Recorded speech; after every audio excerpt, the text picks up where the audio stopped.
हम मीनू झा गोर लगै छी समस्त मिथिलावासी के। उपस्थित भेल छी पाबनिक 8म दिनक कथा लऽ के।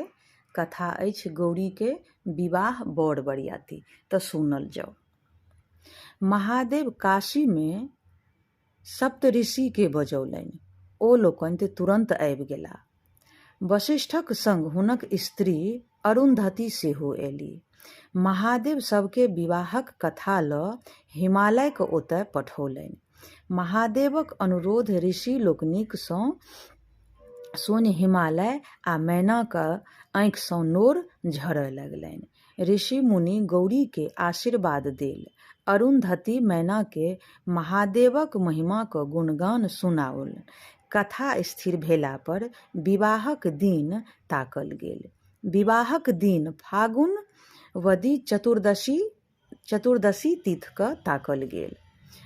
सप्त ऋषि लोकनि प्रसन्न भ काशी घुरि अयला आ महादेव के सब बात कहलखिन। महादेव प्रसन्न भ हुनका लोकनिक बरियाती चलबाक हकार देलनि। महादेव कैलाश अयला। देवता लोकनि के निमंत्रण आ हकार देबाक भार नारद मुनि के देल गेल। महादेवक गण सब बरियातीक तैयारी में लागि गेला करय लगला। वर के सजायल जाय लागल। हुनका गहना की देल जायत। जहन सब हिनकर गहना छलनि जे सब हिनकर गहना छलनि तकरे सबके नीक सँ सजायल गेलनि। माथ पर चंद्रमाक मुकुट, शरीर में साँपक गहना, जटा के झाड़ि क नीक जकाँ बान्हि देल गेलनि। नवका बाघम्बर ओढ़ाओल गेलनि। किंतु एतबे श्रृंगार में महादेव परम सुंदर लागे लगला। चारिम दिन महादेवक बरियाती हिमालय के ओतऽ पहुँचल। हिमालय अपन कुटुम्बक संग बरियाती लोकनिक सत्कार में लागि गेला। मैना के बड़ मोन लागल छलनि जे जाहि बर लेल गौरी एतेक कष्ट सहली अछि से बर केहन छैक। ओ नारद मुनि के संग ल दुआरि पर बर देखबाक लेल गेली। सबसँ पहिले गंधर्वराज अयला। हुनकर सुंदरता देखि मैना के भेलनि जे इएह बर छथि। ओ प्रसन्न भेली। नारद कहलखिन जे ई तऽ देवताक गवैया थिका। तकर बाद धर्मराज अयला। मैना के भेलनि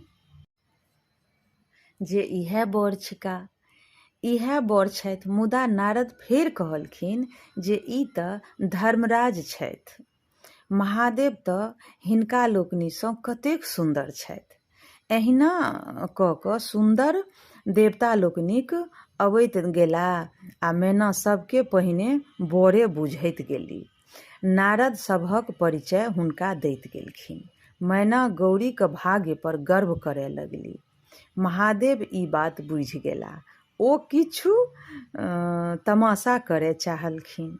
आब नारद कहलखिन ओहे बर आबि रहल छै। आब नारद जी कहलखिन हौवे देखू मैना बर आबि रहल छथि। हुनका देखि अपन आँखि जुड़ाउ।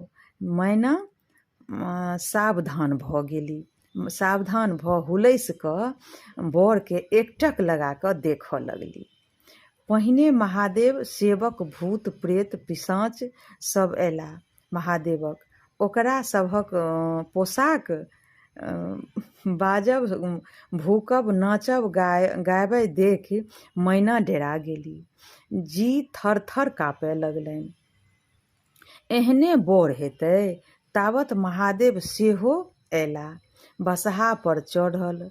5 मुख 3 आँखि 10 गो हाथ, शरीर में छौर लेपने, कौड़ी क माला पहिरने, माथ पर चंद्रमा, एक हाथ में खप्पर, दोसर में भिक्षा पात्र, तेसर में पिनाक, चारिम में तीर, पाँचम में त्रिशूल, छठम में अभय, एही तरहे सब हाथ में किछु ने किछु भरल, हाथीक चाम पहिरने, ऊपरसँ बाघम्बर ओढ़ने, सौंसे शरीर साँप लटकल, आँखि मुनने आ थर थर कपैत।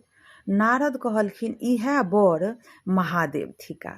ई देखैत मैना बेहोश भऽ गेली। मैना कहि उठलखिन, जिद छोड़ की कैले गे छौरी, ई की कैले, जिद क छोड़, एहन बर संग कोना रहबै। ई छल 8म दिनका कथा। अगिला कथा लऽ कऽ उपस्थित हैब। तावत तक के लेल क्षमा चाहब, त्रुटि के लेल क्षमा चाहब। धन्यवाद। जय मिथिला, जय मैथिली।